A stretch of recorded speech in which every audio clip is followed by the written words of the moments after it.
la méditation biblique ou bien la méditation de la parole de Dieu. Ça, c'est un exercice que chaque chrétien doit faire dans la vie. Exercice ça, il y a une quantité de bénédictions ensemble avec lui-même. Il est toujours très important pour chrétien de bénéficier tout avantage qui gagne dans une bonne méditation de la parole de Dieu. La méditation biblique consiste à méditer sur la parole de Dieu. L'objet de la méditation que nous avons parlé là, c'est la Bible, la parole de Dieu. La méditation biblique est centrée sur Dieu, est centrée sur la parole de Dieu qui est là-dedans, les commandements et les promesses de Dieu. La méditation biblique est centrée sur les œuvres de Dieu ou bien ce que Dieu a accompli à travers sa parole qui nous concerne. Donc, le monde dit la méditer la Bible, la méditer sur la personne de Dieu, la méditer sur l'œuvre de Dieu, la méditer sur les promesses de Dieu, la méditer sur la qualité de la relation liée avec le Dieu créateur et même le Dieu sauveur.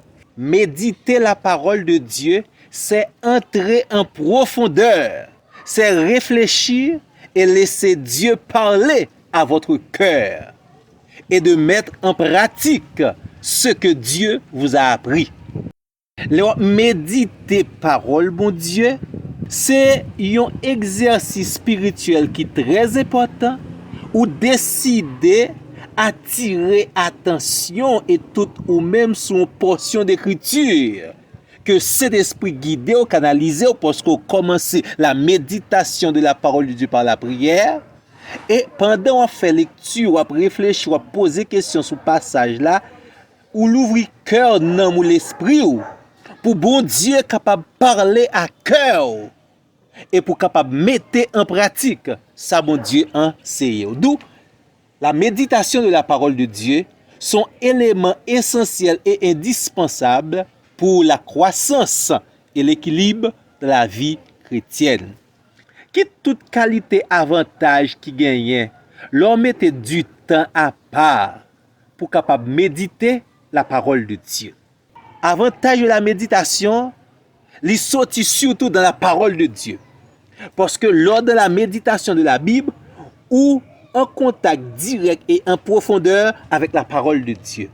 Maintenant, le fait qu'on mette un temps à part pour attirer attention sur certains textes de la Bible et l'ouvrir cœur pour Saint-Esprit parler ensemble avec ou même, ou pour bénéficier non seulement les bienfaits de la parole de Dieu, mais les bienfaits de cet exercice très important de la vie chrétienne qui c'est la méditation de la parole de Dieu. Alors, méditer de la parole de Dieu, méditation de la parole de Dieu vient tourner pour vous-même une source de discernement spirituel. Conseil des bagages ou pi bien comprendre ou vin ou pi clair. Jean dit dans Psaume 119 verset 105, ta parole est une lampe à mes pieds, une lumière sur mon sentier. Donc maintenant, dans les décisions que vous pour prendre, ou gagne une lumière. Dans le chemin où vous traverser, ou gagne une lampe pour éclairer. C'est ça dans le domaine spirituel, le discernement. Mais qu'on y a discernement quand on joignit ou joignit dans la parole de Dieu. Mais qu'on y a pour capable saisir la volonté de Dieu, le mot de Dieu, et pour capable apprendre à distinguer la parole de Dieu de la parole du malin, eh bien c'est dans l'exercice de la méditation. Deuxièmement, la méditation sont source d'espérance que liée. Lors par contre parole bon Dieu, malheureusement, ou tant qu'on monde qui vacille ou pas gain solidité ou son monde qui malheureusement pas gain pile équilibre. Mais lors d'accord pour faire ça Josué te faire sous le commandement de l'Éternel, l'Éternel te dit que ce livre de la loi ne s'éloigne point de ta bouche. Médite le jour et nuit pour agir fidèlement selon tout ce qui y est écrit. Car c'est alors que tu auras du succès dans tes entreprises. C'est alors que tu réussiras. Donc maintenant, la méditation de la parole de Dieu, il faut connaître la parole de Dieu, il faut apprendre à saisir les promesses de Dieu. Parce que dans verset 9 là, dans Josué chapitre 1er, il dit, ne t'ai-je pas donné cet ordre? Fortifie-toi et prends courage. Ne t'effraie point et ne t'épouvante point, car l'Éternel ton Dieu est avec toi dans tout ce que tu entreprendras. D'où Josué pral comprendre cette vérité en méditant la parole de Dieu. D'où automatiquement Josué pral faire exercice ça, il pral gagner une source d'espérance parce que dans les paroles de Dieu, il trouvait la promesse que Dieu est avec lui. Il n'a pas besoin de peur, l'assurance pour un avenir meilleur. Troisième avantage qui gagne dans la méditation de la parole de Dieu, c'est que ça apaise angoisse, inquiétude, difficulté, stress. Le contact avec la parole de Dieu, mais ou une dimension de paix qui rentre dans la vie. Et ça fait l'écrit dans Psaume 119, verset 165. Il y a beaucoup de paix pour ceux qui aiment la parole de Dieu. Waouh!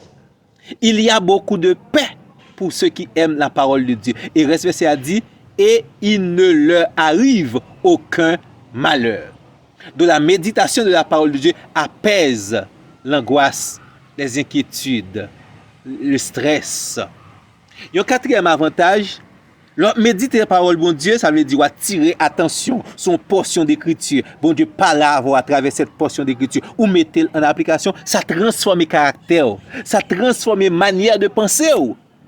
Par exemple, il dit dans Romains 12, le verset 2, pour laisser transformer par le renouvellement de l'intelligence. D'où Saint-Esprit parle dans le cœur au moyen de la parole de Dieu. Ça va transformer votre manière de penser. Maintenant, vos pensées seront habitées par le Saint-Esprit. Et une fois pensées ou habitées par le Saint-Esprit, ou pas qu'à penser d'une manière contraire à la volonté de Dieu. Dans Psaume 119, verset 11, je serre ta parole dans mon cœur afin de ne pas pécher contre toi. D'où la méditation de la parole de Dieu transforme le caractère du chrétien. La méditation de la parole de Dieu transforme notre manière de penser. Cinquièmement, la méditation de la parole de Dieu apporte la bénédiction spirituelle ou bien la protection spirituelle. Parce que parole ça, ou pour l'apprendre maîtriser, ou pour l'apprendre comprendre et mettre en application, la Bible est une âme spirituelle. Selon Éphésiens chapitre 6 verset 17. Prenez aussi le casque du salut. Et le finit verset pour le dire, et l'épée de l'esprit qui est la parole de Dieu. Prenez l'épée de l'esprit qui est la parole de Dieu. D'où la parole de Dieu est une épée. Et une épée à caractère spirituel. Dans le combat spirituel que les chrétiens trouvent, il a besoin d'une épée. Et son épée qui est vraiment efficace. Dans l'époque, ça, l'épée, c'est principal arme. Et puis, gros arme, un soldat qui a gagné. Donc maintenant, le chrétien doit prendre la parole de Dieu et la saisir cette parole de la méditation. La parole de Dieu, la méditation de la parole de Dieu, lui assurer la croissance du chrétien, le progrès du chrétien. Son bel bagaille. Ça veut dire, l'on chrétien, malheureusement, il n'a pas médité la parole de Dieu, il perdu un paquet de bagaille. Il perdu le discernement spirituel. Il perdu une source d'espérance. Il perdu le principal élément pour capable apaiser angoisse avec inquiétude. Il perdu un caractère transformé. Il perdu la protection spirituelle que la parole de Dieu comme un zambali. Il perdu un moment spécial pour apprendre, développer et grandir dans la vie chrétienne.